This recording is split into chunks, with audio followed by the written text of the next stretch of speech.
తొమ్మిదవ అవతారం గురువు, 10వ అవతారం శిష్యుడు. ఇది తత్వజ్ఞానం చెప్పేటటువంటి. గురువైన ప్రతి ఒక్కడు నారాయణాంశ సంభూతుడే. నరనారాయణులే 9, 10 అవతారములు. గురువుగా ప్రతి ఒక్క వ్యక్తి లోకోపకారంతో లోక కళ్యాణ నిమిత్తం వ్యవహరించే వారంతా నారాయణాంశ సంభూతులు. వాళ్ళలో నారాయణాంశ పనిచేస్తూ ఉంటుంది. అది పనిచేసినంతసేపే వాళ్ళలో దైవీ ప్రణాళిక ఉంటుంది. అది విరమించగానే వాళ్ళు దక్షిణామూర్తి మౌనాన్ని వహిస్తారు.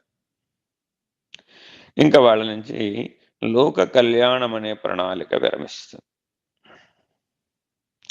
ఇంకా వాళ్ళకి లోక కళ్యాణం అనేటటువంటి అగత్యం కూడా లేదు.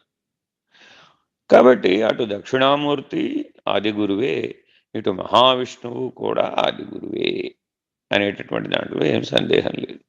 అందుకే గురు పారంపర్యం చెప్పుకునేటప్పుడు శంకర భగవత్పాదుల్ని స్మరిస్తాం, వ్యాస భగవానుల్ని స్మరిస్తాం. వ్యాసోస్తు స్వయం విష్ణు, శంకరోస్తు స్వయం శంకర. మరి వారికంటే ముందండి నారాయణ సమారంభం అని చెప్తాం. వారికంటే ముందండి అనకూడదు. మరో పరంపరలో చెప్పినప్పుడు దక్షిణామూర్తిని స్మరిస్తాం. ఏమిటండి అసలు దీని వెనక రహస్యం అంటే, గురువు బింబస్వరూపుడు, శిష్యుడు ప్రతిబింబస్వరూపుడు.